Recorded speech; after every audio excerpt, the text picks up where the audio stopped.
günler arkadaşlar. Kanalımıza hoş geldiniz. Bugün yine sizler için yepyeni videolarla karşınızdayım.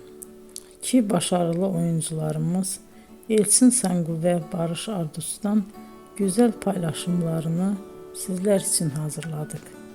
Elçin Sangu, Sevdim Alabora, Yalancı ve Mumları, Kiralık Aşk, İyi Günde Kötü Günde bu dizilerde rol almış ve herkes tarafından çok beğenilmiştir. Biz de Elçin Sangu ve Barış Ardus'tan en güzel sempatik fotolarını sizler için hazırladık. Bu karelerin devamını istiyorsanızsa emeğe saygı olarak kanalımıza abone olup yorum yazmayı unutmayın arkadaşlar. Teşekkür ederim.